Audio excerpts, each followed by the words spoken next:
Hello guys, good afternoon. Welcome to this series. This is series on mocking and stubbing in Cypress. And in this one, we will be doing Cypress with TypeScript really. But in this series, we're just going to go and dive in and see what exactly is mocking. Actually, before we begin definition, let's talk about brief things. Well, so let's talk about this. Actually, what is leading us to this mocking in today's world, where you have like complex application, especially the web applications and other things that you build these days that have like complex APIs and services behind the scene that you go and call. There is need for actually mocking because sometimes you might be building an application that isn't necessarily going to be consuming all of the services you're developing. You might have an application that is going to go off and then speak to or call external services. Let's take a typical like scenario. Is going to be like a hypothetical scenario. So let's say you're building an application for a city council somewhere in England, and this city council is building an application where they want to be able to like take payment on their web application, probably like let's say council tax. In this case now, this application, as well as other services that you'll be creating within this company, you would also have need to go and talk to, like, for instance, some payment services like Stripe, PayPal, all of these things behind the scene. Well, 9 out of 10, these guys will give you their API, but it comes with some other down things as well, downsides. Some of the things is that they would give you their API and they will tell you, oftentimes they will tell you how many number of times you can hit that API, which means some of these API services they will give you will be rate limited. Not only that, some of these APIs also have like a pay per call. So if you continue to like hit above your limit, you're gonna be able to like make some payment, and all hosts of other problems. And this is where there are so many cases, like I can continue to give you an example, but this is where testing modern application and mocking those external services that you don't have control over comes into play. And in this case, we're going to start this series to talk about how we can actually just do this mocking using Cypress. So as you can see here, it just says an introduction to mocking and stubbing in Cypress with TypeScript. But essentially, what we are really saying is just what I've just described. And if you look at this slide here, just talking about, let's say, when testing modern application, especially with complex API interactions, it's often inefficient or necessary to rely on live services really somewhere, because those services are actually, sometimes they'll give you their prod services as well. Sometimes they may give you their test environment, but you don't have control over that. So if you write a test to rely on their test environments, once they are done with development, they might shut theirs down and your test will be failing. To avoid that, Cypress is bringing this concept of mocking and stubbing using their tools. So let's just go and see how we can do this and things that follows. So what is mocking now? So now we've had an overview on the challenges that you face typically on a day-to-day basis when you want to write tests or do things, because you want to be able to like mimic these external services, especially so that in fact, sometimes you should also mock your internal services, because so that your application doesn't talk to the real thing. That way you have a control scenario and your application go on to actually your test and application can be developed in such a manner that they would always like work without you spinning up service and then the cost of database and services as well. So what are these what is mocking now? So essentially just creating a fake version of real object function or service to simulate behavior during test or during app development really. You just mock oftentimes, is used to track how we use these services. And then again, the second concept here is actually just the stubbing. Stubbing is just like a product of like mocking. In that sense, what I'm trying to say is that stubbing is just overriding or replacing a function call or API service custom behavior with a predefined response. So when you mock something, when you make a call to it, a stub will just come back to you essentially. And in Cypress, really, these things are used, as I said earlier, to use to control network requests and speed up the development of your application and writing tests. And these are some of the things that benefits it gives you. But again, so in addition to what I've just said, it sort of makes your test to be faster, and it makes your test to be reliable, and it gives you a control scenario so you can actually just speed things up and develop your system and be able to test your system, even though with a reduced cost of having like live services running behind the scene. And especially in tests, that's where it gives you like isolated tests that you can run, and your tests would always be able to run in a cheaper and faster way. And that's why you should actually do that. So in Cypress, how do you actually do this? There are two things that we need to really talk about, but in today's class, really, we will rely so much on this one called as Cypress intercept. This is just a function in Cypress that provides us the intercept capability. It helps us to actually intercept network requests that is made, especially when you're making requests to things like GraphQL, REST API, and all the services behind the scenes. So this intercept can actually just grab the endpoint, listen to that endpoint, and just whenever a call is fired to that endpoint, to intercept it and then return back a stub for you. And then this one here, which is obviously I'm just mentioning it quickly, is just a spy. This is something just used to a function that you use to monitor how the behavior of the calls you made are just actually doing, really. But in this series, we will not dwell on that spy. So mocking and stubbing, in summary, is that mocking is used to simulate a network response. And these network responses are like API data coming through. And then stubbing is just that mock data coming back to you so you can use them. And then you can then intercept and modify things as they are coming back to you, essentially. And some of the things you can intercept are just like probably your request data. When you're sending it through, you can intercept it and add extra things. Let's say, for instance, an application that is going to make a call to an endpoint service, but it will require some certain types of authentication that you don't want to hard code. When you make this call, you have capability to be able to like add this authentication before sending it. And then as well for the response data, when this data is coming back to you, you can actually manipulate it as well and inject exactly what you want to see. That's what that is. All right, so that's introduction to this really. So let's have a quick like overview, just set up really how to actually just go and do this mocking and stubbing in Cypress. So what do we need to do? The first thing you need to do is to like bootstrap a plain Cypress project. On my series here, on my account on YouTube, there is already a video showing you how to create a Cypress project if you want to do that. Otherwise, you can just use this quickly and just to initialize the repository and install Cypress, and then just put all the like good things you need to actually make it TypeScript dependent. Once you've done that, you can just get a basic project and then just ensure to do your ts init config, which would then give you these basic options here. This would be so sufficient for you to sort of follow along in this course. So the next thing we want to have a look here is the basic sample of how this mocks looks like before we go and have hands-on really. So how does it look like? So let's have a look here. This is a typical scenario that you see on a day-to-day life. Sometimes what people do is that so they just write this describe here and then do it, and then this one is actually the mock itself. So we be able to like set up this intercept talking to a typical like verb here, and then it's going to go to an endpoint, and then when it goes to the endpoint, then we will reply with this. So we just reply, and then here we have status code of 200.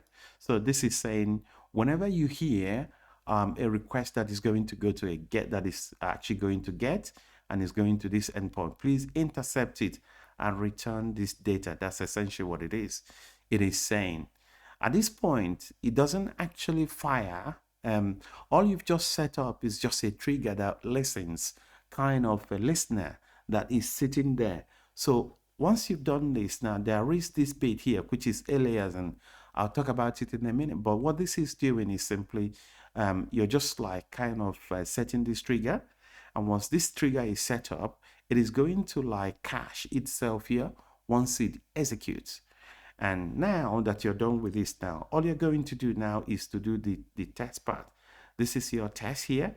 You're going to start your Cypress test. So basically here, we're going to open up the home page. In this case, in this application that I have developed, I'll walk you guys through in a minute. But this application I've set up, I need to click to a place that will take me to log in, to type username and password. So in this one, I'll type my username and password and click submit. Once I've done submit, it is at this point that the application itself would actually trigger an API call that would supposedly go to this endpoint. So once it happens, at this point, I am sitting here waiting for it to happen. Once it happens, I would go and confirm that an intercept is coming back. So in this case, you can see that the application is expecting a data in this format. It is going to be expecting this JSON, and this JSON has a first name, last name, email, row, created at, and -v. So in this one, you can see that the first name here is Jen. So I can actually go to the front end of my application and be able to assert that Jane is there and should be visible. I can assert other things, but I've just done this just for simplicity's sake. Other things that the application takes, as you can see, is the row. So you would be able to like treat this data again to put like a user here. And in this case, if you test it as admin, you will see more features on this application, even though we've typed like invalid username and invalid passwords onto the application. It would still be able to, the mock will intercept it because it won't let you make call to the real API. The mock will simply intercept and feed the data you need back to the application so that the application can work. So here are a few basic things I want us to talk about or just level up before we begin the hands-on. The first thing here is this concept here called as aliasing here. So whenever you set up this intercept, as we said a few minutes ago, you're going to be able to set this aliasing if you want to later on be able to do some assertions. And then the second concept I want to talk about is the concept of wait. So when you make this intercept happens, you can wait for it. And while you're waiting, you can just wait for it. You can also, while you wait for it, you can also do some assertions as you're waiting for it. And then the third thing I want to talk about is that in addition to like hard coding this data, as you saw before now, so if you go back to the previous one here, you can see that the data has actually been hard coded here. So in addition to that, we can actually use a concept called fixture. The fixture is something that we use, as you can see here as well. It is something that we use to like stop this JSON data, whatever JSON data you are expecting, to stop it somewhere and then have it fed back to you from that file rather than hard coding this here. So you can see that I've just used this fixture here. I've used the fixture here as well. So that's the third concept I want to talk about. And then the last thing I want us to talk about as well is the concept of pattern matching. So oftentimes there are some endpoints that have other things like probably like dynamic values after the actual like the differentiator of that, which is like in this case is the users endpoint users / it could be user 1, user 2, user 3, or it could be something else. But in this case, you don't want to care about whatever happens after this user. You simply just want to be able to like go on and make your calls, whatever that is. But you only care about the base endpoint here, and whatever comes, you want to be able to like match it. In this case, it would match whatever comes after this user. So it could be user 1, user 2, like in the example I'm giving here. Also, there's also pattern matching on the verbs, which is on the method that we're going to intercept. So it could be like a put method, it could be patch, it could be, so you can intercept two things at the same time. So when the application or the test fires for, let's say, get, you catch get, post, put, delete, and things like that. So you catch them together, just anything going to this endpoint that is put or patch, please intercept them. So this is one way of doing it. The second way of doing it using regex, for those that are interested in regex, is this way here. So you can see the only difference is that this is just using like open and close bracket here. But this one with a plus sign at the beginning. But in this one now, it is just using / and / at the end of it. And that's it really. And then this is just using in regex concept. So thank you. Scripts. Let us do just a quick walkthrough of the application that we'll be using for this mock. Obviously, in your context, I would expect you to like use the default application that you'll be testing or you'll be mocking. And then so let's dive in quickly and see the application. Okay, here is the application. So in this application is an eShop I built. Obviously it's free if you want it. If you also want like a paid version as well, please just let me know. But this is the application that I intend to use to demonstrate how to do mocking.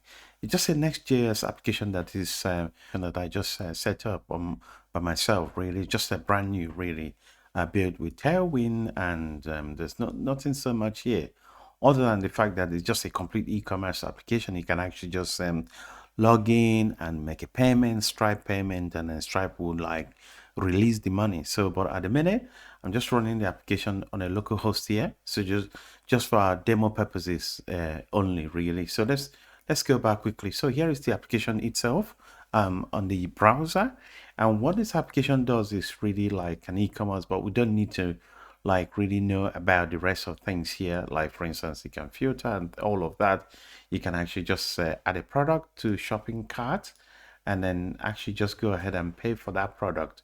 But that isn't the point. The point I want to emphasize, or the area I want to focus here is let's just pick an easy area on this application. An easy area here would be like making a sign in. So just before we make that sign in, I'll just like open up a console here. So and this is console, and I'm gonna go to network and put this here, and then as well. So just set it up here, and I can preserve the log so we can actually see what is going on behind the scene.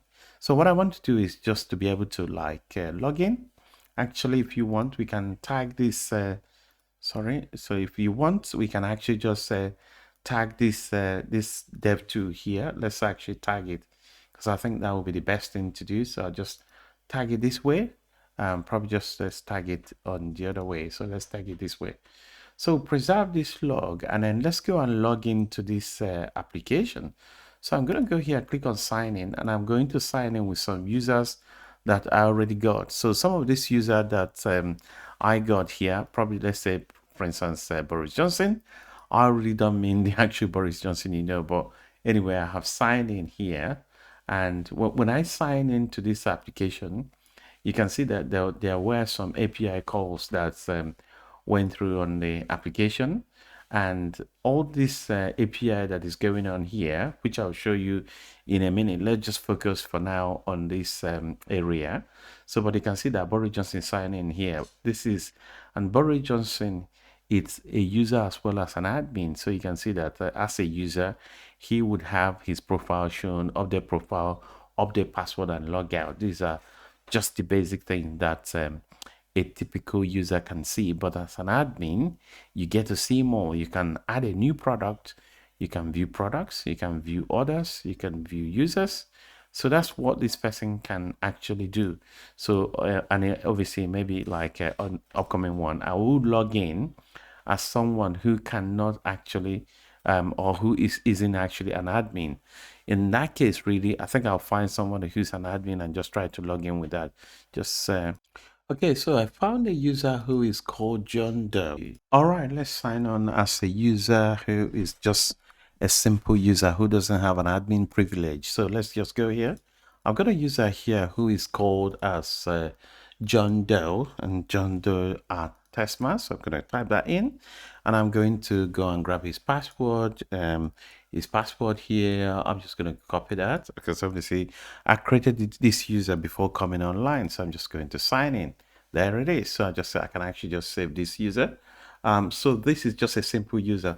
What you can notice here is that it's just a basic user. As you can see, he can see his profile, he can update his profile, he can update password and log out.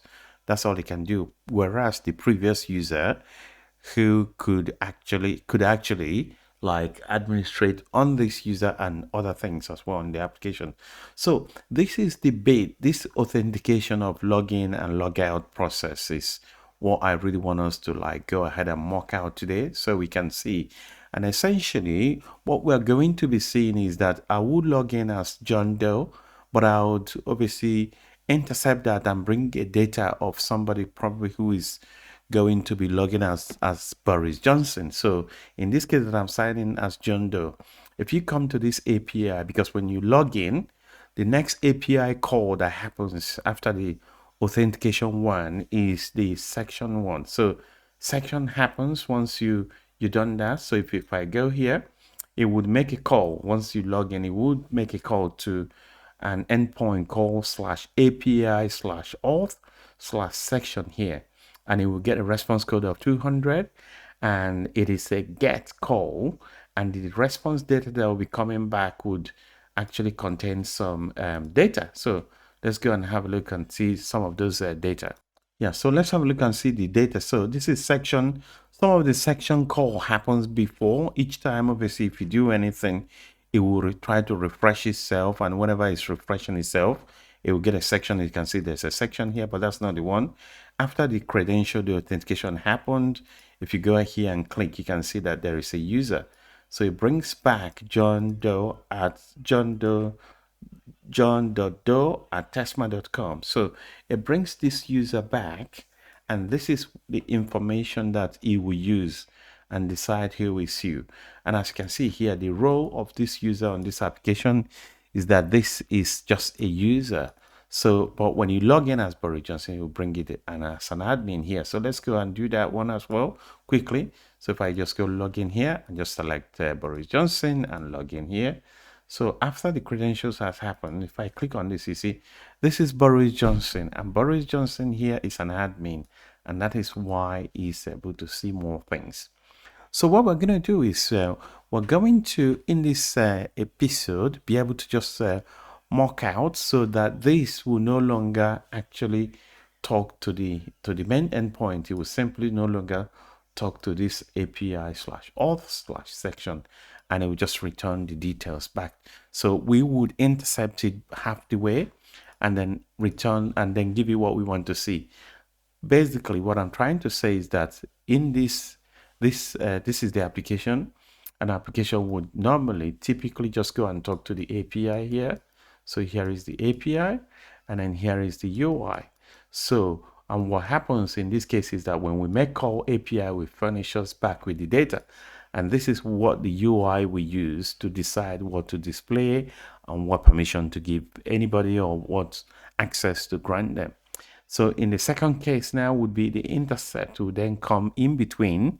So when we make this call, the intercept gets the call. It won't let it go to the API, and it will just return any hard-coded data that we have hard-coded here, and it will just return it back. In this case, we are going to be giving this API sort of like a break. So we just, would isolate this API and do our things. Thank you. So what we're going to do in this one is quickly, we're just going to write a very first basic mocking test using Cypress. And in doing so, I would like you to sort of learn the very basic syntax of mocking, and I'm going to be doing it in a very basic and rudimentary manner. So what we're going to do now is we're going to just go to our VS Code and obviously show the Cypress project we set up for this purpose. Okay, now we're ready. This is my VS Code that I actually on my Cypress project. This is Cypress project that we've been using in this series. Really, there's nothing basically on this project. It's just a brand new, nothing, just bootstrap a Cypress project on TypeScript. And as you can see, there's nothing so much here. I've only just done these two, which is obviously just to give us a full screen resolution, just to match the screen. I would be writing this test.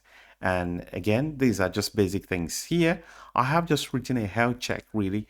And on this health check, there's really nothing there other than just visit and confirm that we are actually on this application that we talked about. So this application that we've been talking about is this, just to make sure that we can come to the home page of this application is all I've really done. So let's go and run this test just to make sure that everything is really working as we expected it to work. So what we're going to do, we're just going to go to, let's go to Cypress. Sorry, I'm going to go to Cypress here, press and enter, and then hope that this will take me to the, so I'm going to go to this extend. That's where I kept it, the Cypress project, and I'm going to get into this rudimentary. There you go. So now we're here. The first thing I need to do is to run this project as a, a side debug. So I'll just do this, run this in a debug mode. Now, if you really want to know what that command is, because that's a custom command, this custom command is simply just going to run Cypress open, really, nothing so much. And I can actually also upload this project on a GitLab, my free GitLab repository, so you can actually go and clone it and use it. But it's easy to sort of bootstrap a Cypress project for yourself. But in your case, you will be working or you'll be writing the test on the Cypress project you're using in your company. All right, so what we're going to do is just to run that, spin that up. So I'm just going to run this and run this Cypress in a debug mode and see what we get. So that's what comes up. And I'm going to, let's choose Chrome just for the sake of simplicity. So here you can see that we got this basic test that we've written. All it does is just to visit and then just confirm that this application is fully loaded, just for the sake of sanity, really. And I've just done that. So now we've done that now, just don't worry about this sandbox here. There are other things I put in here, but I'm going to explain it as we journey along.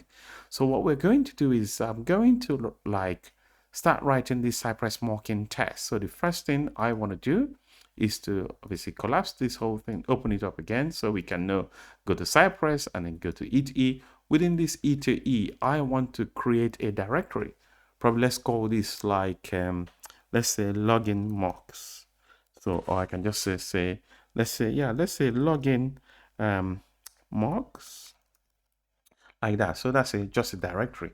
In this case, if we start to write our tests, essentially, in Cypress TypeScript, what we need to do is we just need to give it any name. So we just say this is a login test. So let's say login test. Actually, let's do underscore login test. And then, but you have to remember to end it with the cy.ts, which is TypeScript. Now we've done that, you can see that I'm just having a little conical flask here showing that this is a test anyway. So, and I've just zoomed this, I've just zoomed this in so we can kind of see. So the first thing we do when you want to write Cypress test is to write your describe. So here, sorry, not this one. I'm just going to write it manually myself. So I'm just going to say describe and I'm going to do that. So this is giving me auto completion, really is giving me something nice here. So the first thing I need to do is to say login test here, and I'm going to complete this. I'm just going to do, do that and complete that. All right, so that's the first thing we get, login test. So in this login test, then when you want to do scenarios, you have things like all this eat and all of that. So here I'm going to do login test. I'm just going to say eat should, there you go. So the autocomplete is actually helping me out there. So I'm just going to do that and then close this as well. So here is the first scenario. It is just one scenario that I just really want to do. So the first thing is to do site.visit. Yeah. And when I do site.visit, I want to visit the home page. So in this case, I'll do that. I am able to do this / because I have on this place actually put up the base URL. That's why. Otherwise, you have to copy the whole thing and just hard code it here. But obviously, if you want some lessons on TypeScript, there will be more videos actually coming up on Cypress actually. So let's go here. So the first thing I want to do on this application is really just go to this application. The first thing we want to do is to go to this. Let's log out here for now. So I'm just going to log out. First thing we want to do is to click on this to actually expose this logout. Let's put it on a light mode to expose this this login button. So you have to click here. So to click on that, you have to actually inspect this code. Well, if I inspect this code here, I can give you like a login thing. So let's go here And then let's look at this class. This class contains probably, let's say, this href here. I can just use that.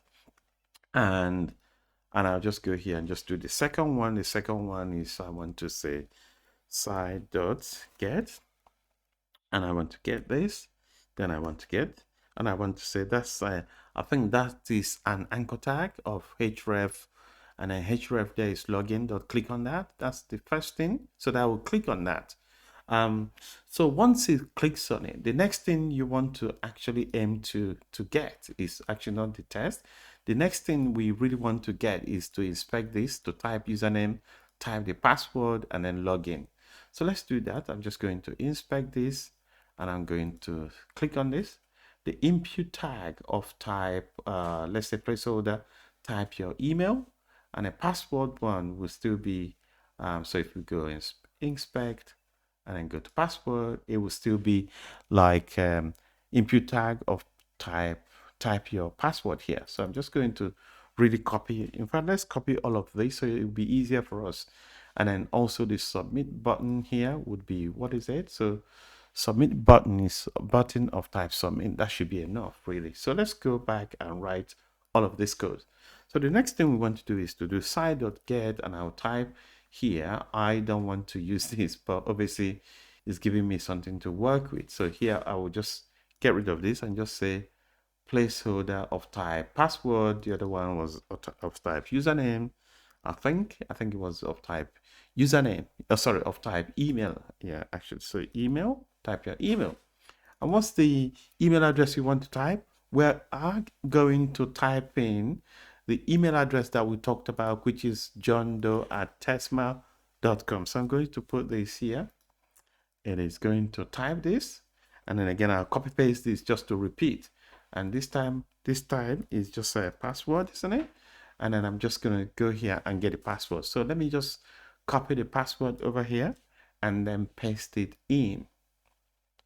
So I have pasted this in. So this test is nearly complete. Then the last thing I want to do is to click on submit button. So that's completely correct, really. So going to be button of type submit.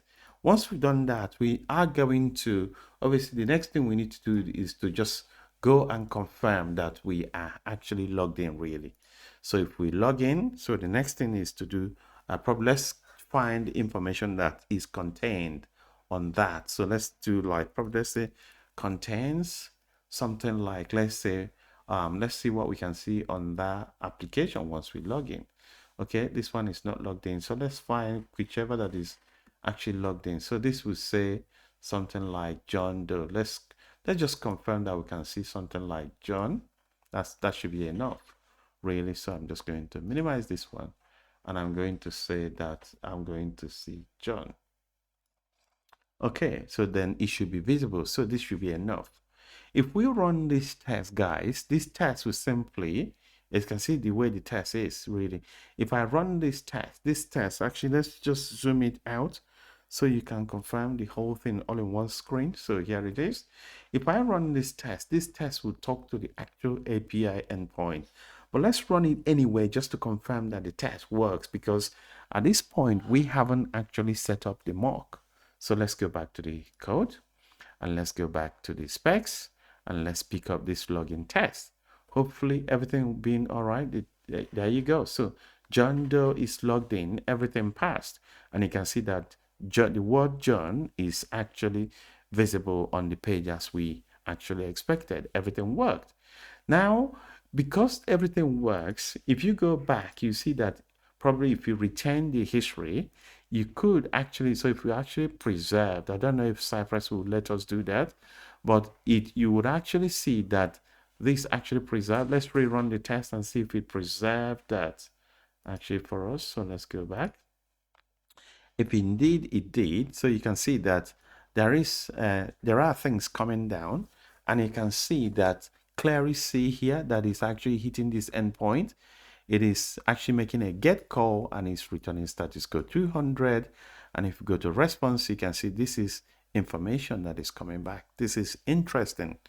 Okay, so the next thing we need to now do is to actually mock this off. To mock it off, we need to actually go here and set up mock. So most people actually will just do before and set it up, but just for simplicity, I really want us to just set it up at the top here. But obviously, you should be able to put this in your before hook. So what should we do? What we need to do is to do Cypress dot intercept here. The intercept would give us something like this, and I'm just going to accept. So obviously this is just helping me to create like template. So let's zoom this. Zoom this out again. So I'm just going to zoom this. Sorry, let's zoom it in again. So this intercept here is Cypress intercept. I'm going to go to get, and I'm going to go to API, and the endpoint is auth, and it's going to go to, actually it goes to section here. Section is that. So if you want to, sorry, section, if you want to confirm that now, again, just one more time, you can actually come here and then go, actually, let's go to this one that I just showed you a few minutes ago. So you can see that this section was actually hitting to this. So just copy this from here really instead of typing. Too much typing. So if I go here, I'm just going to make sure that this is correct. There you go. So that's correct. So the next thing I want to do, obviously, once I log on here, I want it to actually appear as if we have actually just logged in. So the next thing I want to say is I want to type the status code here. The status code here is I want it to return 200 because that's exactly what it's been returning. The next thing is the body that it returns. The body that it returns is actually a JSON. And what is this JSON? Well, you guessed it right. So that's the section that this thing just returned. So I'm just like following these like baby steps. So it should return this, right? So I'm going to copy that, and I'm going to go back in here and actually had code it here for the time being. So this is the information that I expect this to actually spit out at me. So you can see. So what happens now that we set up this intercept, it's kind of a trigger. Now that you've set up this intercept, what happens is whenever this call is made and there is a place, that it does this API call.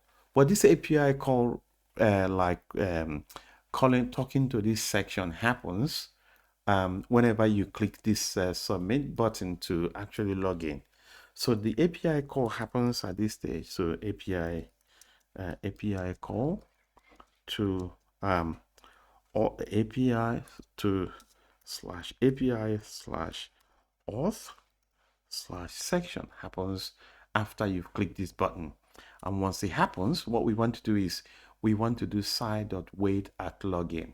Now, when you want to wait, because we've talked about this aliasing, the aliasing is just a concept whereby you set up a trigger, and once you set up this trigger, you have set up something, you give it like a name, so like a label, where this is just more like creating a variable where you create a variable and that variable has a name, and that variable stores in all of this information, and when this trigger event occurs, the data will be cached kind of in here.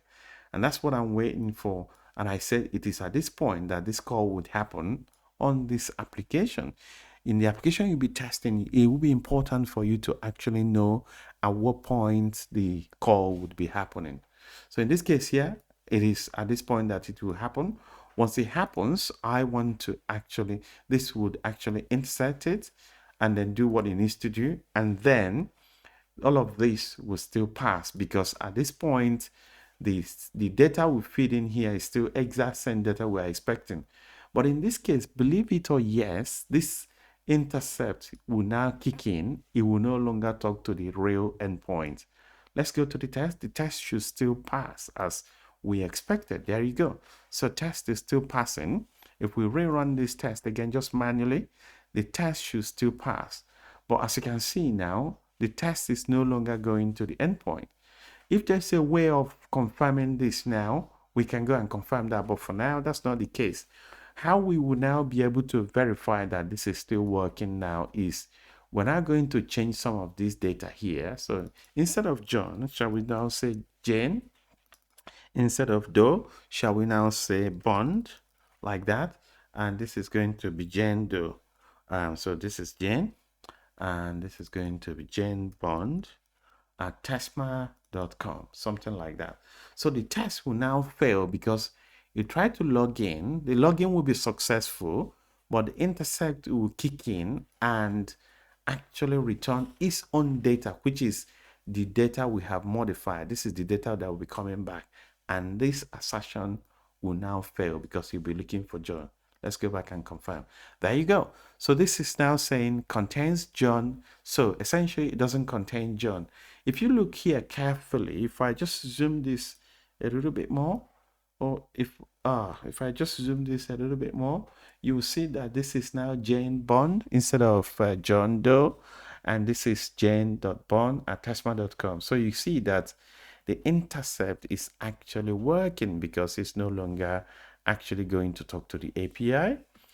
There could be ways, obviously for now, let's just have a quick look that this section that is talking to now, you can see that when it talks to it previously, the last call here was actually getting the right thing before now. So if I keep going up and up just to get the one that happened before credentials, if we can get anyone now. But anyway, so what I'm trying to say is the last one here now is getting back. So if I zoom this a little bit, you can see that this is now Jane, this is now Bond.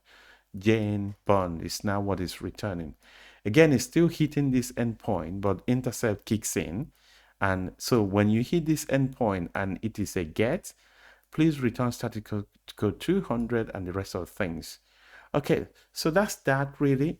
Quickly again, just to recap quickly, we now need to now go and fix our test because obviously this is going to look for Jane. Let's make the test to pass.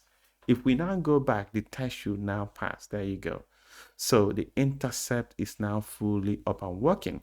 Quickly before we end this section, this series, this edition here, if you look carefully here, you see that this data here is fully hard-coded. There is a better way we can just tidy up this data. But before we do that really quickly, you can see that this is, so what is intercept is saying one more time is that it says, whenever you hear a get call that is going to this endpoint, please quickly intercept this thing and just return exactly what I've given you. Now, quickly, guys, you might ask a simple question. What if this data, because obviously over time, this data will grow out of proportion. How can we tidy this up?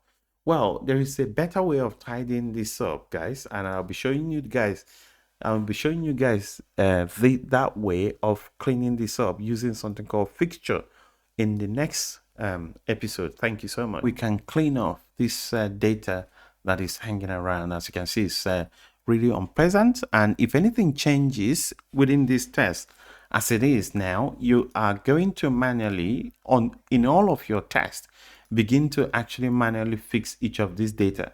Over time, as the test grows, this data might get up to like 100, thousands, I don't know, like replicated across your entire test. There is a better thing in Cypress, a feature in Cypress that we're going to like utilize this evening. Is called Cypress fixture. So if you go here, there's something called fixture here, and it's just a directory that Cypress actually wants you to put some of your reusable test data. So what you do is I just create any data. As you can see, this data here, we can just grab it and just paste it in. Before we started, I have actually just created two different users here. The same thing, I've just copy pasted this, and then pasted it in here. And this is, the first one is Jennifer. The only thing that is different, you can see that Jennifer has an avatar. This avatar has a public_ID and URL. So this is what the website takes as well. If he sees an avatar, then what he would do is that it will try to display the profile picture of that person who is actually logged in. So when he goes there, instead of displaying this dummy picture here, it would put the actual picture of the person. Okay, so what we're going to do now is that, first of all, let's work with Jennifer, really. Jennifer here is just Jennifer Jackson. I'm not actually referring to any living person, but I'm saying that this is just an email, and it will just use this to log in. To actually do that, what we need to do is to like delete this thing that is actually hanging around here. So what we're going to do is that we're going to delete the body completely, just take it out. So the next thing we need to do is to say fixture here. So we say fixture. This fixture here, we would actually put the path to this thing. So the Cypress actually sees onto this fixture directory. So the next thing is to now say Jennifer. So we say Jennifer, spell that correctly. So Jennifer.json. So that's exactly what this is. So what it will do is that it will read this thing, it will read the Jennifer data and use it as the body. But the rest of the test will still be the same.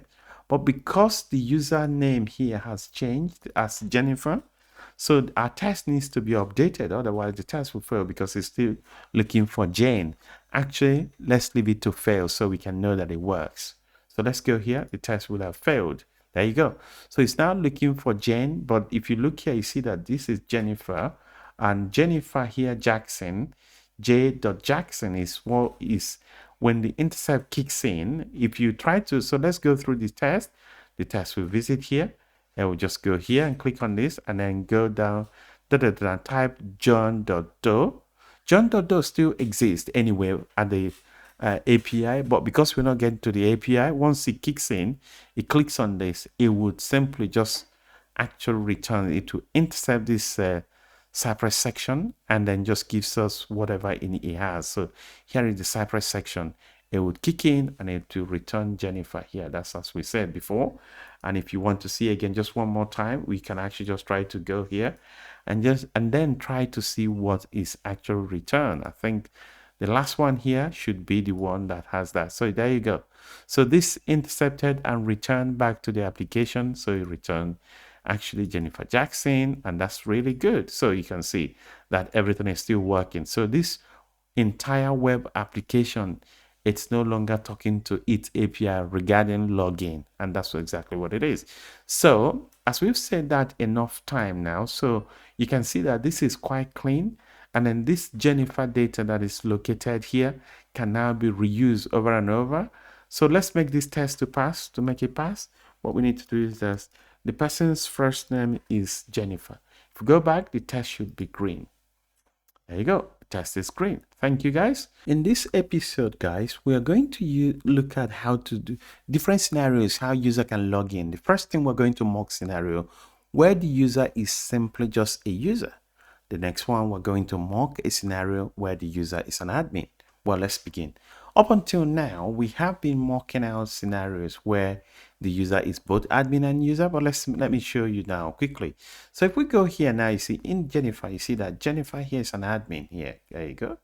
So if it's an admin, shall we go back into the test when it runs and see if Jennifer has, so you can see now that, hooray, Jennifer has these accesses, extra permissions enabled. So that's your test. Your test can actually come in here and validate or verify that Jennifer has all these extra things. Let's actually create second Jennifer, probably just let's call it like Jane that we've been using before. Let's copy this thing and paste it here just and change the data. So if we say do the second one now is going to be names. Let's name it as Jane Doe, Jane. And in this thing, so here let's call this Jane, and let's leave it as Jane Jackson. It's fine. And this one, so actually I tell you what, let's just change them. So let's say Jane Doe, so we'll know who is who. So this is Jane Doe, and this is now going to be Jane Doe at gmail.com. But in this case, Jen is going to be a user. So we now make the second date to be a user.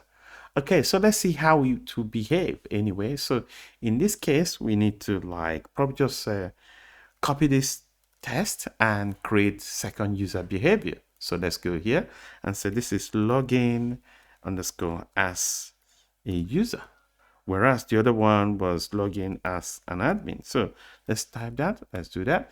So I'm going to paste this here now.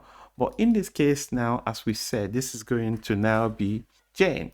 The Jane here, obviously this test will fail. Let's fix it up. Let's do Jane. The Jane would get this Jane data, but it will no longer have those permissions.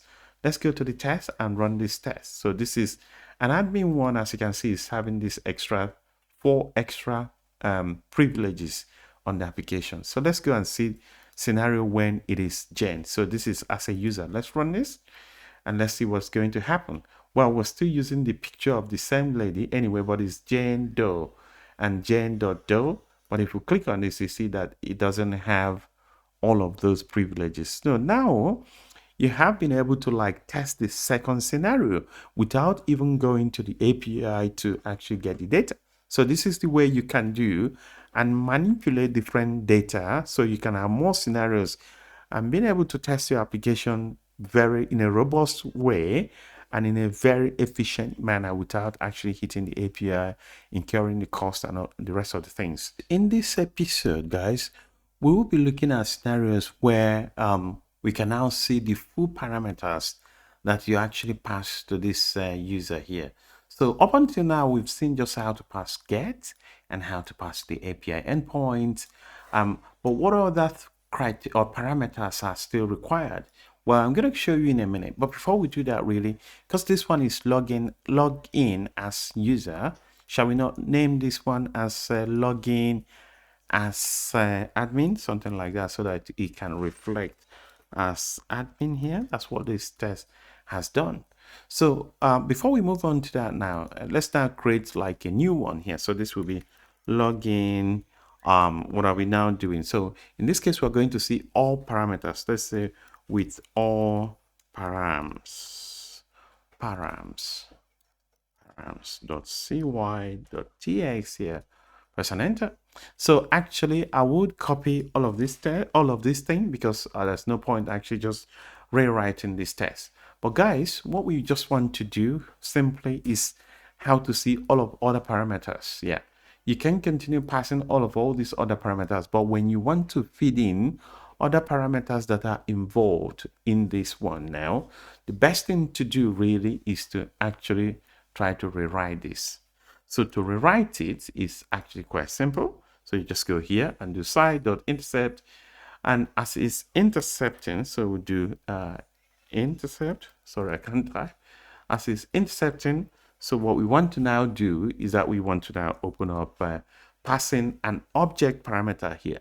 So if you pass in an object parameter, it really likes it and he knows that you now want to specify those things you need. You then go ahead and just need to remove one.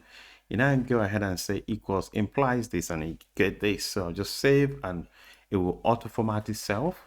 So now we've done that. Now simply just copy all of these ones because those are still valid. So I just put it here and just actually comment it, bring it back. So I've done that. Now the next thing we want to do, guys, is to actually this object parameter that we specified here is to actually just go and open it up. So once you open up this now, this will then begin to tell you the parameters that it can take. So the first thing it took there was the method. The method is the URL, is the method you call. In this case, we've been talking to get. The next thing it will take is actually the URL. So the URL in this context is /API/auth. I thought it was important to tell you that really it can take something called query if you have query things you're passing in the query. But I think the other one I like most is the hostname bit. So this hostname is actually important that you put it there. If you also have header that you really want to, that is really, really important to you, please pass in the header. There are other things like things like middleware. If you want to pass a middleware, just to say, oh, I want you to take a specific middleware, but those, and obviously you can pass in a body. Those are not important at the minute. So now we've done this now, the test will still carry on and run as it was running before. But what happens now is that I want to now improve this test because when this happens, this is now kind of confused. It doesn't know what else to do. So what it needs to do now is that it needs to do response, obviously. So we now say this is the header we pass to you, but we want you to respond back to us because previously it was easy for you to just say, oh, if you do this here, please respond to this. So it will automatically respond. But now you're passing this object here, you need to actually be a little bit pedantic and specify things you want. In this case, you now need to say, when the request happens, you need it to reply. You need to actually state out exactly what you need it to reply with. In this case, we were replying with Jennifer. So I'd like you to stick with Jennifer. So you can see this one is really simple sketch. But in this case, you're actually like writing out everything, line by line. I quite like this type because it is really clear exactly what you're doing, and you can pass in more parameters and tweak things. I just have to warn you that when you're doing things on localhost, you don't need to actually specify the port, even though it says the host name. Like in this case, it would have been something like this 3000, but obviously it doesn't take the port. Just bear that in mind. Just pass the domain, and then just pass the URL and the get. These three should really be enough at the minute. And once they are enough, you just go here, request, and then just be careful with all these open and close brackets and things like that flying around. So just take it as login, and then the test should really pass. This is passing with all the parameters. Let's have a look and see how this is actually just doing. So let's go here. Let's go to this. And let's get into the spec, and then let's run this one and see what happens. There you go. So this beautiful lady is still coming out. You can see everything is still as it was before. Things are still passing. So if you right click again, I think it was already open. So if you go here, you see that the things are still passing. So that's credential. Then that's that. And this, if you go to response, is still returning Jennifer. There you go. We'll be looking at how to actually simulate an advanced concepts now within this Cypress mocking. So one of them is like this network scenario whereby you're trying to test things like a 3G network, application running on 3G network or something like that, just to test application on a mobile network, or probably like something, say a network delay. If you want to do that, Cypress has provided you an option to actually do that. Really, to speed up, really guys, that's what this sandbox has been here all along. I have done some codes that will help us to actually just get things going quickly. So here it is. I'm just going to copy this delay one here and just paste it in here. So once I paste in this, let's walk through it. There's actually nothing different much from what you've known before now. To what we have is still the same login test. So in this case, it's going to go to get, and it's going to go to this endpoint, and this is the request and response. We're taking the parameters, and it's going to go here and reply with this. So you can see in this one, I am going to set up the header, just put in extra things here, and then quit doesn't matter anyway. You can just take it out. The only bit I want you to pay attention are just these three parameters here. The first one is delay. So if you know what that application delay would be that you're trying to simulate, that probably, let's say when user log in, that it should slowly do what it needs to do. If it is like 600 in milliseconds, please, sorry, 6,000, just please put it here. And also for 3G network, you need to like throttle the applications. That's how you get 3G kind of a network. So this is throttle. Kilobyte per seconds is 1000. And then the last one is force network error. If you want to force an error, these three things actually helps you to simulate a delay network. As you can see, I've done this intercept as a trigger is here listening, and I've just nicknamed it error. It's going to do the normal thing again, which is like log in to with the right username and password. There won't be any error. In this case, I'll just try to log in as Boris Johnson anyway. These are just made up things, really, just as a caveat. And then I'll just like catch or capture the once the trigger happens, and I'll just go and check that this person is able to do what he needs to do. Let's go there and see. So this is going to be mock delay. So let's see how mock delay works. I'm going to open up this, and I'm going to go to spec, and I'm going to go to mock delay. Run this. Just logs in. The login didn't really work, succeed, and as you can see, this authentication, it will just get the error. And when the error happens, it would come back and just say, it will find what it needs to find, because in this case, we say find register, which means the login didn't really succeed. Even though the username and password you type were still correct, the login didn't happen because you throttled this. But essentially, what we are looking at is the delay. So if I run this again, just pay attention for you to see the delay. So you can see there's a delay now, happening and the test will then pass. So here is the API here, and that's how the delay works. In this episode, we'll be looking at conditional mocking. Really, it's just a concept that you have a mocking here, guys, where obviously you try to mock something depending on, let's say for instance, if the first one is, if it is the API is going to hit the get, please do something else. If it is going to do post, do something else. You want to stop everything in one place so that when the mock happens, based on what you have spec'd, it will just respond. So let's have written, prepare this slide scenarios as well. So I'm going to paste this in this login mocks here. So here, this what happens is in this conditional one, just like every other one, is still going to hit the same endpoint. Everything else is the same. But if you come here, guys, you see quickly, if I just zoom this a little bit, you see that this is just going to say if, in this case, I'm just grabbing this request to check. So if this request method is get, equals get, please just reply with this, else reply with something else. So in this case, let's say for instance, if it is going to be get, because in this case, actually it is a get, in going to reply with Jennifer. So if it is not, probably let's say there is someone else, Jane, let's say, otherwise just reply with Jane. So, but I know that this endpoint is get. So, but this is like example mocking scenario. So you can put two different mocks. You can even go more than like 10 like conditions, if, else if, and then finally if, and then be able to simulate what you need. Once you've done this now, so the next thing we need to do is still need to log in as normal. So here I'm going to type in as Boris Johnson. This one would actually log in properly. But what we want to see is that obviously if you have an assertion, we can put an assertion here.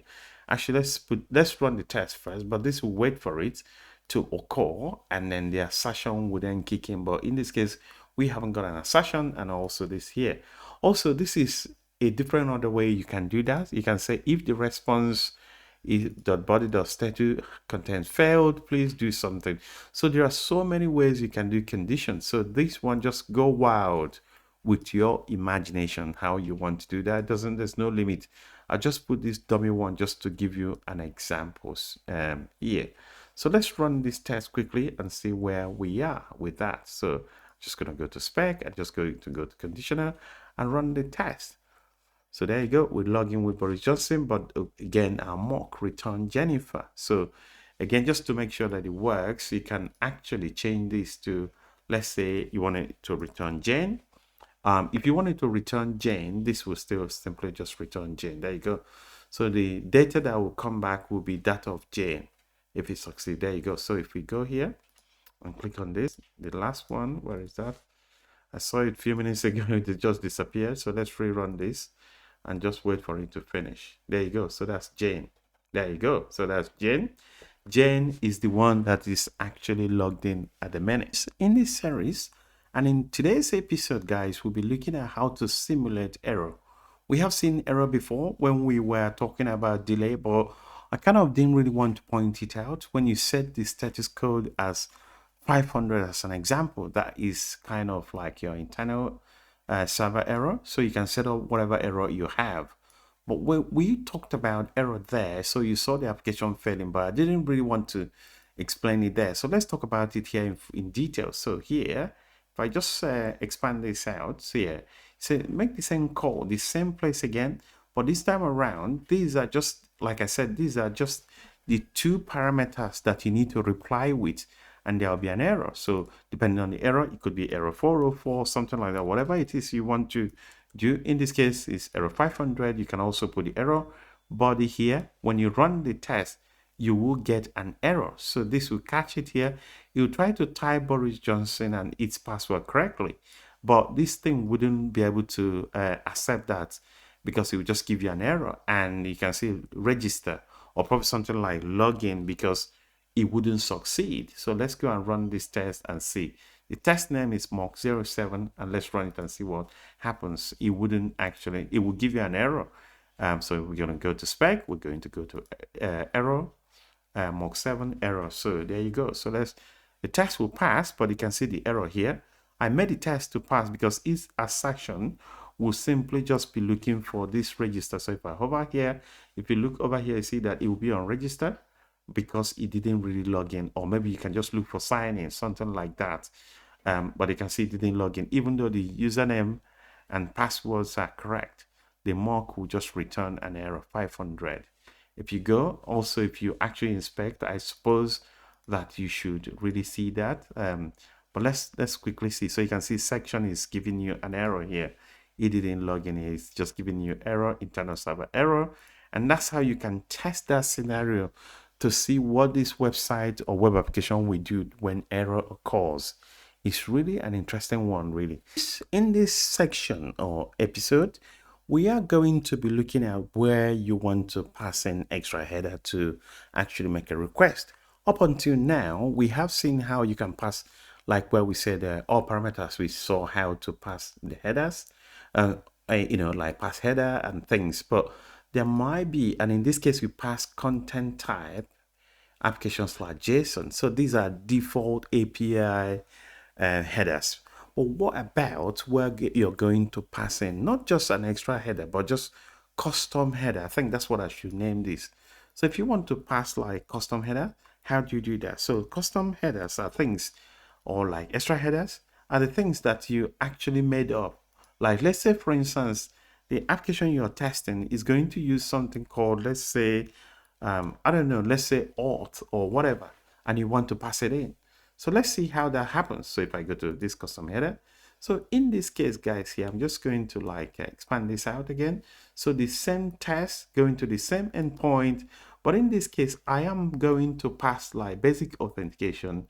I'm also going to pass like X custom header added by intercept. You can pass whatever it is you want, really. I can copy paste this one and just call it whatever. So in this case now, I can call it let's say the company, my company name is, okay, let's say, what's my request on this video? My request is that you should subscribe to my channel, isn't it? So I'll say subscribe. In this, I'll say subscribe to my channel, right? So like that. So this is just an extra, well, this request, my request, because the request I said sounded like probably like the Cypress, the API request. So that I don't want to confuse you there. So I'll say request here. My request is to subscribe to my channel. All right. So these are 3 extra headers, and this is how you actually just put it into your test. And when you make this call, the request that you're sending off will have this header, and then it will respond with this. Even the response as well, it also has its own way of actually, you can intercept it again and inject extra header when it's coming back in case you need to.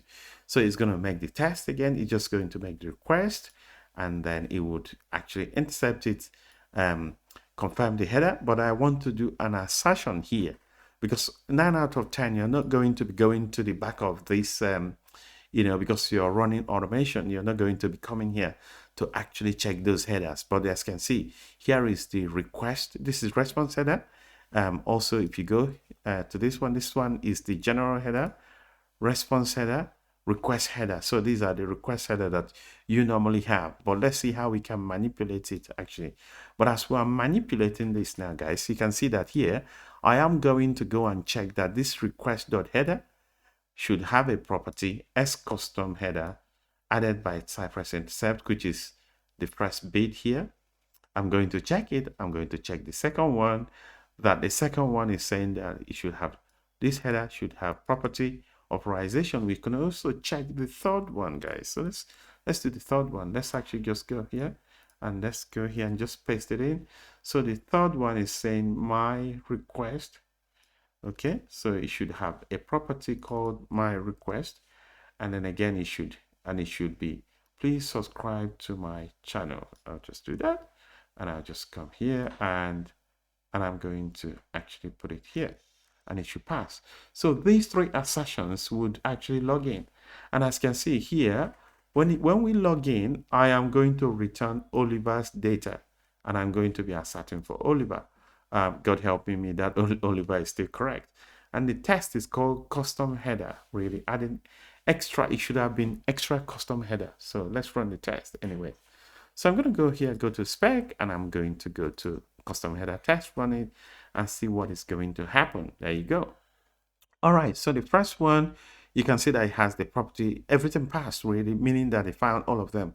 So it has property X custom headers added by Cypress intercept.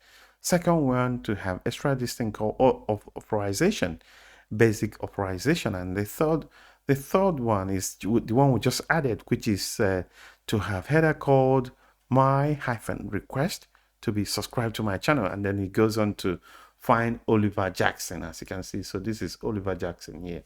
So guys, this is really working. That's how you can do that. In this edition or episode, guys, we'll be looking at how to actually delete some of the headers you have when you want to make a request. There are some applications that you may want to test. When you want to test this application, it could mean that there are some extra headers that are hard-coded on the application itself.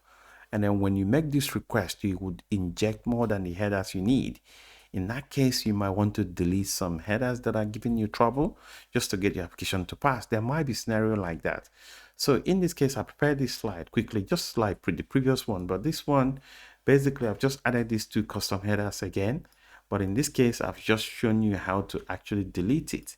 I mean, it can be like those default headers or this one, whatever it is. All you need to do is just to grab this like that and just paste it in here. Request.headers would actually just, and then put the word delete. It will just get rid of it really. And when you run the test, everything else should still pass. If you want to run the test and just check for this authorization, this would fail because it will no longer be there. So let's run this test and see how this test will fail. We're going to go to spec and we're going to go to delete header, and the test should really delete that header and the assertion should fail. There you go. Assertion has been stuck here looking for it and it has just failed. So the test falls over because the header was actually deleted. So whether you're actually just seeing this header here or not, that actually worked. It actually, the header that was supposed to be there didn't really get in there, but that's what it is, guys. The assertion helps you to prove that it was there or it wasn't there. Welcome to this the final section this evening. I just want to show you one more scenario before we go, and this scenario is how to actually modify your response header. This one is really the big deal. This is one that almost every single person scratches head that you always need on your test, because there are some scenarios, like in my previous two jobs, there were scenarios where the application was expecting the API to provide certain headers to be able to allow it. That is when you're testing like a very high level secure application. There are some custom header that the company will inject through the API. It could be e-tag, it could be something else, it could be like some authentication or like OR token, all of those things. There could be some custom names that they want to append on the API header for the application to actually accept. For you to do that, because before now we've seen how to send custom header to the API, we mock that off. And then this time around, let's just mock off or mock the process of response having extra header. So when you're mocking the, obviously again, request is still the same, but in this case now, we're now talking about the response. So you still say reply, but then you provide your reply as an object. Within that object, you can provide a body. I mean, if you want, you can just comment this one out. But what it takes is, it takes status, it takes body, if you want to hard code things. But I guess we talked about not hard coding the body again, but that's what I wanted to like mention. And in this case, it takes the body as fixture, status code, and it takes the header. So here you can put whatever it is you want. So in this case, I have set up 2 extra headers as well, just different things really. So this one I'm saying set cookie. I'm going to add this new name equals Peter Pan, or like, I don't know, let's say Peter Pan, Mike, whatever, just whatever it is that you want to append, just append it there. So this would go and set this up in the cookie. I am going to also respond with this X powered by, and I will say subscribe to my channel, guys, just to help me grow really. So let's do that. So what I'm going to do, I am going to run the test again, and I'm going to log in as Boris Johnson with the correct credentials. Once that is happened, we are going to get down and do assertions. So you can see in this one, these are just request ones that we just check the two at the top, but that's not what we are dealing with. What we're now dealing with is just this response one, and we will now go here and say response.header, and then we'll have this property X powered by please subscribe to my channel, like that. And then we just do our assertion just to make sure that everything else is valid. Let's run the test and see what we get. So I'm going to go here, go to spec, and we're going to go to the final one and just run it and see how the response comes back to us, guys. Let's have a look. There you go. Test, all the tests passed. So there you go. So here it says set cookie X custom powered, whatever. And it said, please subscribe to my channel. And also it said X powered by. All of these things are correct. Oliver Jackson is still coming out. Because it's coming out, obviously, if we now go back, let's at least check the cookie just to make sure that it's there in the cookie. So if we go here, and then we're going to go to cookie. This is cookie. And we'll see now, there you go. So cookie has Peter Pan. So you can see that it might not be taking all of them, especially like those custom one might not appear here. But at least if you set it to the custom one that actually comes, you would actually get those. Oh, it's there. So there you go. So you can see that X powered by, you can say, please subscribe to my channel and whatever thing. So you can say, this is cookie. It's just saying this one. And there you go. So that's how we set up all of these things. So this is response header, guys. And it's actually responding to absolutely what you want it to respond to, guys. Thank you. And also you can see here, I've just changed this one to 201. I don't know if you noticed that, but if you go here, you see that I just changed it just to make sure that, but this is a get. If you want, you can just put it back to 200. It will still respond back with 200. It will just test will run, and at 200, it will give you 200 okay. And everything else is still there. Guys, thank you. It's really interesting that you've actually just been following up onto this stage. Guys, please consider helping me grow by subscribing to my channel. Thank you, and have a lovely day. Thank you.